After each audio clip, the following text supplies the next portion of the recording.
Hi. വളരെ നാളുകൾക്ക് ശേഷം ഇന്നലെ ഞാൻ മനസ്സ് നിറഞ്ഞ് ഒരു മോഹൻലാൽ ചിത്രം കണ്ടു. തുടരും. സത്യം പറഞ്ഞാൽ after A very long time ഒത്തിരി വർഷങ്ങളായിട്ട് മോഹൻലാലിൻ്റെ ഏത് ഫിലിം കാണുമ്പോഴും എനിക്ക് തോന്നുന്നു നമ്മളെപ്പോലുള്ള സാധാരണ ആളുകൾക്ക് അതായത് ഭയങ്കര കട്ട ഫാൻസ് അല്ലാതെ സാധാരണ ജനങ്ങളുണ്ടല്ലോ, നല്ലതിനെ നല്ലതായിട്ട് അക്സെപ്റ്റ് ചെയ്യുന്ന സാധാരണ ജനങ്ങൾക്ക് ഇഷ്ടപ്പെടുന്ന എന്തോ ഒരു മിസ്സിങ് എവിടെയോ ഉണ്ട്. ഇതല്ല നമ്മുടെ മോഹൻലാൽ. നമ്മൾ ചെറുപ്പം മുതലേ കണ്ടു വളർന്ന ഒരു മോഹൻലാൽ ഉണ്ടല്ലോ, നല്ലൊരു മകനായിട്ട് അല്ലെങ്കിൽ നല്ലൊരു സഹോദരനായിട്ട് നല്ലൊരു കാമുകനായിട്ട് റൊമാൻറ്റിക് ആയിട്ടുള്ള ആ ഒരു എന്ത് വശ്യതയാർന്ന ഒരു ചിരിയും ആ ഒരു കുസൃതിയും കണ്ണിൽ അല്ലേ, അങ്ങനെയൊക്കെ ഒരു മോഹൻലാലിനെ നമ്മൾ പിന്നെയും പിന്നെയും കാണാനായിട്ട് സത്യം പറഞ്ഞാൽ കൊതിക്കാറുണ്ടായിരുന്നില്ലേ. അങ്ങനത്തെ ഒരു അത്രയില്ലെങ്കിലും നമുക്കറിയാം ഒരു ഏജിൻ്റെ ആ ഒരു ഇതുണ്ട്. പക്ഷേ പുള്ളിയുടെ ആ ഒരു ഏജിന് ചേർന്ന വളരെ നല്ല ഒരു എന്താ റിയലിസ്റ്റിക് ആയിട്ടുള്ള ഒരു മൂവിയാണ് ഈ ഒരു തുടരും. ഈ ഒരു ഫിലിമിൻ്റെ ഡയറക്ടർ തരുൺ മൂർത്തി. ഓക്കെ, പുള്ളി ഒരു മോഹൻലാൽ ഒരു ഫാൻ ബോയ് ആണെന്നാണ് ഞാൻ കേട്ടത്. ഒരു 8 വർഷത്തെ കഠിനമായ അധ്വാനത്തിൻ്റെ ഫലമാണ് ഈ ഒരു സ്ക്രിപ്റ്റ്. ഇതിൻ്റെ തിരക്കഥ എഴുതിയിരിക്കുന്നത് KR സുനിൽ എന്നൊരു വ്യക്തിയാണ്. ഇതിൻ്റെ ഡിറക്ഷൻ എന്ന് പറയുന്നത് ഒരു എക്സെപ്ഷണൽ സ്റ്റോറി ടെല്ലിംഗ് ആണ്. നല്ലൊരു സ്റ്റോറി ടെല്ലിംഗ് ആണ്. അതിൻ്റെ മ്യൂസിക് ജിക്സ് ബിനോബ് വളരെ ബ്യൂട്ടിഫുൾ ആയിട്ട് ചെയ്തിട്ടുണ്ട്. അതുപോലെ തന്നെ എൻ്റെ സിനിമാറ്റോഗ്രഫി എടുത്ത് പറയേണ്ടതാണ് കേട്ടോ, ഷാജി കുമാർ വളരെ ബ്യൂട്ടിഫുൾ ആയിട്ട്. അതുപോലെ തന്നെ ഇതിൻ്റെ എഡിറ്റിങ്ങും വളരെ വളരെ നല്ല രീതിയിൽ ചെയ്തിട്ടുണ്ട്. ഇത് ശരിക്കും പറഞ്ഞാൽ തിയേറ്റർ മസ്റ്റ് വാച്ചാണ്, തിയേറ്റർ വാച്ചാണിത്. നമ്മൾ OTT വരാനായിട്ട് വെയിറ്റ് ചെയ്യരുത്.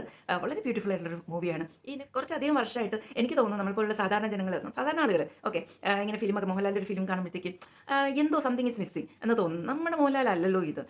ഒരു എന്താ പറയുക, ഒരു ഭയങ്കര ഡ്രമാറ്റിക് ആയിട്ട് അല്ലെങ്കിൽ വെടിയും പുകയും അങ്ങനത്തെ ഒരു വൺ മാൻ ഷോ അതൊന്നും അല്ലാതെ നമ്മൾ സാധാരണ മനുഷ്യർ എന്താണ് ആഗ്രഹിക്കുന്നത്, നമ്മുടെ പഴയ മോഹൻലാലിൽ നിന്ന് എന്താണ് എക്സ്പെക്ട് ചെയ്യുന്നത്, അത് തരുന്ന ഒരു മൂവിയാണ് ഈ ഒരു ഫിലിം. അതിൽ വളരെ എന്താ പറയുക, ഭയങ്കര അങ്ങോട്ട് വയലൻസ് അങ്ങനെയൊന്നുമില്ല, ചെറിയ ഇടിയും അതൊക്കെ ഉണ്ട്. എന്നാലും അത് കണ്ടിരിക്കാൻ കുട്ടികൾക്കൊക്കെ എൻജോയ് ചെയ്യാൻ പറ്റുന്ന ഒരു ഇത് തന്നെയാണ്. പിന്നെ ഇതിൽ എടുത്ത് പറയേണ്ട ഒരാളുണ്ട്, ഇതിലെ വില്ലൻ പ്രകാശ് വർമ്മ. ഈ ഫിലിം കണ്ടിറങ്ങിയിട്ട് ഞാൻ ആദ്യം നെറ്റിൽ സെർച്ച് ചെയ്ത് ഇതിൻ്റെ വില്ലനായിരുന്നു. കാരണം എവിടേക്കോ ഫെമിലർ ആയിട്ടുള്ള ഫേസ് കേട്ടോ. കുറേ ആളുകളുടെ ഒരു ഛായയൊക്കെ തോന്നുന്നുണ്ട്, നന്ദു പോലെ ഉണ്ട്. അതുപോലെ തന്നെ നമുക്ക് ഇടയ്ക്കൊക്കെ ബിജുമേനോൻ്റെ ഒരു സ്റ്റൈൽ തോന്നും. പിന്നെ അങ്ങനെ ഒത്തിരി പേരുടെ ഒരു നമുക്ക് പക്ഷേ എന്നാൽ ആരാണെന്ന് വളരെ ഫെമിലിയർ ഫേസ് ആണ്, പക്ഷേ ആരാണെന്ന് മനസ്സിലാകുന്നത്. അങ്ങനെ നെറ്റിൽ സെർച്ച് ചെയ്തപ്പോഴാണ് അത് പ്രകാശ് വർമ്മ. അതൊരു അഡ്വർടൈസ്മെൻറ്റ് ഡയറക്ടറാണ്, വളരെ ഫേമസ് ആയിട്ടുള്ള ഒരാളാണ് കേട്ടോ. ഒത്തിരി ആഡ് ഫിലിംസ് ഒക്കെ ഡയറക്റ്റ് ചെയ്തിട്ടുണ്ട്. വോഡഫോണിൻ്റെ ഒക്കെ ഒരു വളരെ ഫേമസ് ആയിട്ടുള്ള ആഡ്സ് ഒക്കെ ഡയറക്റ്റ് ചെയ്ത ഒരാളാണ്. എനിക്ക് ഈ പ്രകാശ് വർമ്മയുടെ ഒരൊറ്റ ചോദ്യം ചോദിക്കാനുള്ളൂ, എവിടെ ആയിരുന്നു ഇത്രയും നാൾ? മോഹൻലാലുമായിട്ട് കട്ടയ്ക്ക് നിന്ന് ആക്ട് ചെയ്യാൻ പറ്റിയ ഒരു ആക്ടർ എന്നൊക്കെ പറയുമ്പോഴത്തേക്ക് ആ പുള്ളിയുടെ കാലിബർ എത്രയാണെന്ന് നമുക്ക് ഊഹിക്കാമല്ലോ അല്ലേ. അതുപോലെ പുള്ളിയുടെ ആ ഒരു മാനറിസംസും ആ ഒരു ചിരിയും ഒക്കെ അമ്മാതിരി വില്ലൻ കേട്ടോ, ഭയങ്കര സൂപ്പറായിട്ടുണ്ട്. ഇത് പുള്ളി ഇനിയും ഒത്തിരി ഫിലിംസിൽ വരണം എന്നാണ് ആഗ്രഹിക്കുന്നത്. ഒരു വില്ലൻ എന്നുള്ള രീതിയിൽ അമേസിങ് കേട്ടോ, അമേസിങ്. ഒരു പ്രത്യേകതരം വില്ലത്തരമാണ്. അത് നിങ്ങൾ കാണുമ്പോൾ നിങ്ങൾക്ക് മനസ്സിലാവും. അത് ഞാനത് പറഞ്ഞ എൻ്റെ ആ ഒരു രസമൊന്നും തളയ്ക്കുന്നില്ല. പിന്നെ നമ്മുടെ ബിജു പപ്പൻ നന്നായിട്ട് ചെയ്തിട്ടുണ്ട് കേട്ടോ, നല്ല രസമുണ്ട്, നല്ലൊരു വില്ലൻ. എല്ലാവരും അതിനകത്ത് ഈവൻ എനിക്ക് തോന്നുന്നത് എടുത്ത് പറയുന്നത് ചെറിയ ക്യാരക്ടേഴ്സ് ഉണ്ട് കേട്ടോ, ചെറിയ റോൾസ് ചെയ്യുന്നവർ പോലും വളരെ ബ്യൂട്ടിഫുൾ ആയിട്ട് അങ്ങ് ചെയ്ത് അവരുടെ റോള് മനോഹരമാക്കി അങ്ങ് പോയിട്ടുണ്ട്.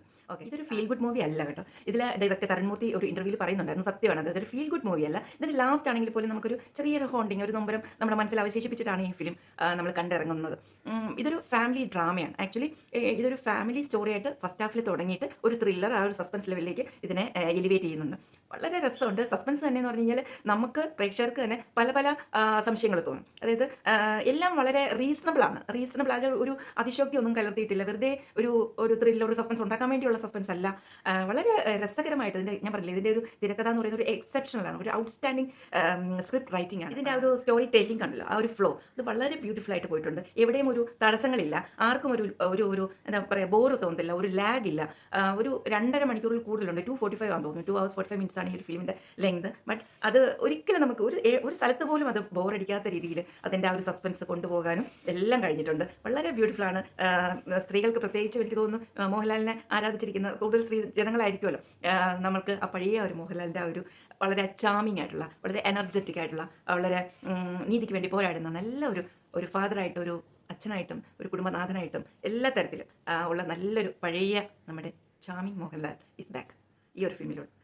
ഈ ഒരു ഫിലിം തുടങ്ങുന്നത് വളരെ സ്ലോ ഒരു പേസിലാണ്. നല്ലൊരു കുടുംബസ്ഥനായിട്ടുള്ള നമ്മുടെ മോഹൻലാലും ശോഭന, അത് എടുത്ത് പറയേണ്ടതാണ് കേട്ടോ. ശോഭനയ്ക്ക് എന്താ പറയുക, വളരെ ഭയങ്കര ഒരു മികച്ച റോളില്ലെങ്കിലും അവരുടെ ആ ഒരു പെയർ അതൊക്കെ നന്നായിട്ട് വന്നിട്ടുണ്ട്.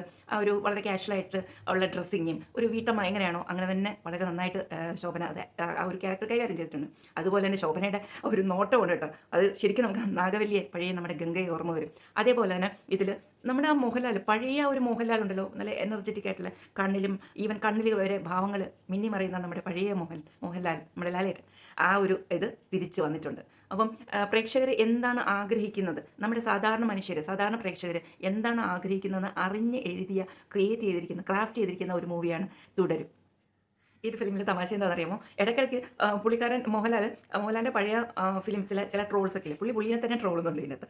ശോഭനയെ വിടുന്നില്ല, നന്നായിട്ട് അങ്ങോട്ടും ഇങ്ങോട്ടും നല്ല പഴയ ഫിലിംസിൻ്റെ പല കാര്യങ്ങളൊക്കെ വെച്ചിങ്ങനെ ട്രോളുന്നുണ്ട്. അതൊക്കെ നമുക്ക് ഇഷ്ടപ്പെടും കേട്ടോ. നല്ല എല്ലാവരും ഭയങ്കര ചിരിയും കയ്യടിയൊക്കെ ആയിരുന്നു. മോഹൻലാലിൻ്റെ ആ ഒരു വിഷമം കാണുമ്പോൾ ശരിക്കും, ആ ഒരു കരച്ചിലൊക്കെ കാണുമ്പോഴത്തേക്ക് ശരിക്കും നമ്മുടെയും കണ്ണ് നിറയുന്ന ആ ഒരു രീതിയിലുള്ള ആ ഡെപ്തിൽ ആ ഫിലിം ക്രാഫ്റ്റ് ചെയ്തിട്ടുണ്ട്.